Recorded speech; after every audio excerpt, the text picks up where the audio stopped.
27 सितंबर 2022। दिल्ली की हवा में अजीब सी खामोशी थी। शाहीन बाग की गलियां जो अक्सर अपनी भीड़ के लिए जानी जाती हैं, शाहीन बाग की सड़कों पर उस रात अजीब सी खामोशी थी। वैसी खामोशी जो अक्सर किसी बड़े तूफान से पहले दिखाई देती है। रात के ठीक 3 बजे एक साधारण से घर के दरवाजे पर दस्तक होती है। घर का मालिक नींद में उठकर दरवाजा खोलता है और अगले ही पल उसकी दुनिया उलट जाती है। सामने खाकी वर्दी में खड़े लोग, आंखों में कोई गुस्सा नहीं, कोई जल्दबाजी नहीं, सिर्फ आदेश। इससे पहले कि वो कुछ समझ पाता या शोर मचा पाता, दिल्ली पुलिस ने उसे दबोच लिया। कुछ ही सेकंड में उसे बाहर खड़ी गाड़ी तक ले जाया जाता है। उसकी पत्नी चीखने लगी। अंदर से उसकी पत्नी की चीख सुनाई देती है।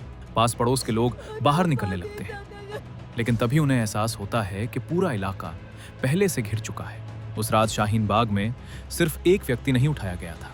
उसी पल भारत के अलग अलग शहरों में कई और दरवाजे खटखटाए जा रहे थे। ये सिर्फ गिरफ्तारी नहीं थी, ये एक महीनों तक चली खामोश तैयारी का आखिरी अध्याय था। दरअसल कहानी की जड़ें कई महीने पीछे जाती हैं। जुलाई 2022, बिहार में एक हाई प्रोफाइल कार्यक्रम की तैयारियां चल रही थीं।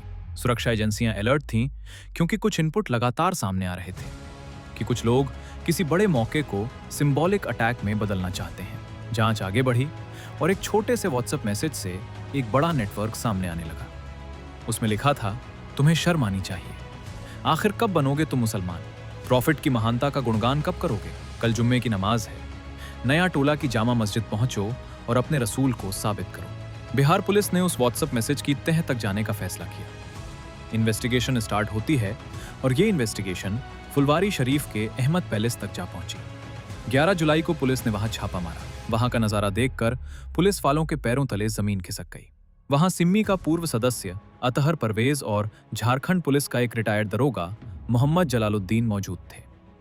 वो वहां युवाओं को हथियार चलाने की ट्रेनिंग दे रहे थे, डिजिटल कम्युनिकेशन सिखा रहे थे। पाकिस्तान के कुछ लोगों के नाम, कुछ संदिग्ध मीटिंग्स और एक ऐसा डॉक्यूमेंट जिसमें भारत के भविष्य को लेकर बेहद कट्टर सोच लिखी हुई थी। उन दस्तावेजों में सिर्फ नारे नहीं थे, एक लंबी रणनीति थी। उस डॉक्यूमेंट का टाइटल था India 2047 towards rule of Islam in India. उस डॉक्यूमेंट में साफ साफ लिखा था कि कैसे 2047 तक, जब भारत अपनी आज़ादी के 100 साल मना रहा होगा, तब तक भारत को एक इस्लामिक राष्ट्र बना दिया जाएगा। धीरे धीरे एजेंसियों को समझ आने लगता है कि ये किसी स्थानीय झगड़े या छोटे नेटवर्क का मामला नहीं है। ये एक सुनियोजित, संगठित और वैचारिक नेटवर्क है। यहीं से जांच ने करवट बदली। इन इनपुट्स की रिपोर्ट जब देश के टॉप लेवल तक पहुंची, तब यह सामने आता है कि उनका प्लान पीएम मोदी के दौरे के दौरान हमला करने का था। तो फाइलें सीधे प्रधानमंत्री नरेंद्र मोदी, गृह मंत्री अमित शाह और राष्ट्रीय सुरक्षा सलाहकार अजीत डोभाल तक पहुंची। एक बात साफ थी, मामला सिर्फ कानून व्यवस्था का नहीं, राष्ट्रीय सुरक्षा का था।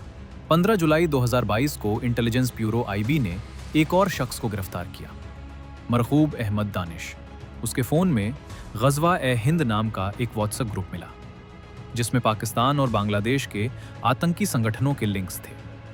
जिस संगठन पर शक गहराता जा रहा था, वो खुद को social service, minority rights and human rights में पेश करता था। उसका नाम था PFI, मतलब पॉपुलर फ्रंट ऑफ इंडिया। यही उसकी सबसे बड़ी ढाल थी। स्कूल चलाना, चैरिटी करना, राहत कार्य में मदद करना और सोशल कैंपेन्स में हिस्सा लेना।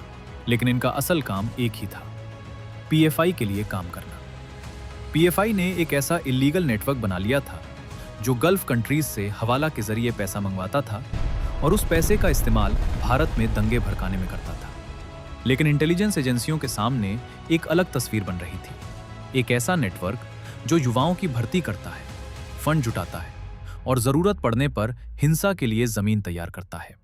पर उन्हें अरेस्ट करने के लिए सबसे बड़ी चुनौती थी सबूत, क्योंकि बिना ठोस सबूत के अगर जल्दबाजी में कोई कदम उठाया गया तो उसका असर सिर्फ एक संगठन पर नहीं, पूरे देश के सामाजिक ताने बाने पर पड़ सकता था। और किसी भी बड़े ऑर्गेनाइजेशन पर एक्शन पूरे देश में तनाव पैदा कर सकती थी। इसीलिए एक लंबी और बेहद शांत रणनीति बनाई गई। पीछे से काम शुरू हुआ। वो क्या खाते हैं, कहाँ जाते हैं, किससे मिलते हैं, उनके बैंक खातों में पैसा कहाँ से आता है। अगले 2 महीनों तक भारत की एजेंसियां PFI के पीछे लग गईं। PFI के नेताओं को भनक तक नहीं लगी कि उन पर नजर रखी जा रही है। फोन रिकॉर्ड्स, फाइनेंशियल ट्रांजैक्शंस, विदेशी संपर्क, स्थानीय नेटवर्क और उन लोगों की पहचान जो सिर्फ भाषण नहीं, जमीन पर काम संभालते थे। ये सब एक दो दिन में नहीं हुआ। कई हफ्तों तक एजेंसियां चुपचाप तस्वीर जोड़ती रहीं। इस जांच में नेशनल इन्वेस्टिगेशन एजेंसी और एनफोर्समेंट डायरेक्टरेट को भी पूरी तरह एक्टिव कर दिया गया। ये सब कुछ एक बहुत बड़े प्लान का हिस्सा था, जिसका नाम था ऑपरेशन ऑक्टोपस। रणनीति का एक अहम हिस्सा ये भी था समाज को संगठन से अलग करना, ताकि जब कार्रवाई हो तो आम लोग उस नेटवर्क की ढाल न बन जाए। इसी दौरान अलग अलग स्तर पर यह संदेश साफ कर दिया गया, कट्टरपंथ किसी धर्म का प्रतिनिधि नहीं होता। अगस्त के आखिर तक पूरी फाइल तैयार थी। कौन नेता है, कौन फंड संभालता है, कौन युवाओं को जोड़ता है और कौन जमीन पर हिंसा को डायरेक्शन देता है। अब सिर्फ तारीख बाकी थी। 22 सितंबर 2022 सुबह होने से पहले भारत के कई राज्यों में एक साथ टीमें हरकत में आ गईं। किसी को पहले से टारगेट की पूरी लिस्ट नहीं दी गई थी। जानकारी आखिरी पल में शेयर की गई। कारण सिर्फ एक, ताकि इंफॉर्मेशन लीक ना हो। कुछ ही घंटों में देश के अलग अलग हिस्सों से गिरफ्तारियों की खबर आने लगी। घर, ऑफिस और सेफ हाउस सबकी तलाशी ली गई। पीएफआई के नेता जब तक संभल पाते, वो पुलिस की गाड़ियों में थे। सुबह होते होते देश को पता चल चुका था कि कुछ बड़ा हुआ है। पहले चरण में नेटवर्क की रीढ़ तोड़ी गई। पीएफआई के नेता की गिरफ्तारी के बाद कुछ इलाकों में विरोध की आवाजें उठी। कई जगहों पर बसों में आग लगाई गई, पेट्रोल बम फेंके गए, आरएसएस के ऑफिस को निशाना बनाया गया। लेकिन डोभाल इसके लिए भी तैयार थे। उन्होंने पहले ही रैपिड एक्शन फोर्स को सेंसिटिव इलाकों में तैनात कर दिया था। लेकिन कहानी यहीं खत्म नहीं होती। जांच एजेंसियों को साफ था, दूसरी लाइन के लोग अभी भी बाहर हैं, जो दंगे भड़काने, भीड़ को भड़काने और माहौल खराब करने की क्षमता रखते थे। इसलिए ठीक कुछ दिन बाद दूसरा चरण शुरू हुआ। इस बार निशाने पर वो लोग थे जो दंगों को जमीन पर अंजाम देने वाले थे। 7 राज्यों में ताबड़तोड़ छापेमारी हुई और पीएफआई के बचे खुचे नेटवर्क को तहस नहस कर दिया गया। ऑपरेशन इतना सटीक और गुप्त था कि वो समझ ही नहीं पाए कि उनके साथ क्या हुआ। जब ये दोनों चरण पूरे हो चुके थे, तभी आखिरी और सबसे निर्णायक कदम उठाया गया। 28 सितंबर 2022 की सुबह भारत सरकार की अधिसूचना आई। पॉपुलर फ्रंट ऑफ इंडिया और उससे जुड़े सहयोगी संगठनों पर बैन लगा दिया गया। बैन लगते ही दफ्तर सील कर दिया गया, उनके बैंक खाते फ्रीज कर दिए गए, डिजिटल प्लेटफॉर्म ब्लॉक कर दिया गया। एक ऐसा नेटवर्क जो 2047 तक भारत को इस्लामिक राष्ट्र बनाने का सपना देखा था, उसका खुद का अस्तित्व कुछ ही दिनों में बिखर चुका था। लेकिन यह ऑपरेशन किसी एक रात की कहानी नहीं थी। ये उस सोच की कहानी है जिसमें जल्दबाजी नहीं थी, जिसमें भावनात्मक प्रतिक्रिया नहीं थी, बल्कि ठंडी रणनीति थी। ये महीनों की निगरानी, सटीक खुफिया जानकारी और सबसे ऊपर राजनीतिक और प्रशासनिक समन्वय का नतीजा था। बिना किसी खुले संघर्ष के एक बड़ा खतरा सिस्टम के भीतर से हटाया गया। यहाँ एक बात और समझना जरूरी है। आज के समय में सिर्फ हथियार ही खतरा नहीं होते। कभी कभी सबसे बड़ा खतरा विचारधारा होती है। ऐसी विचारधारा जो युवाओं को धीरे धीरे अलगाव की तरफ धकेलती है, जो समाज में भरोसे की जगह शक पैदा करती है और फिर उसी शक को हिंसा में बदल देती है।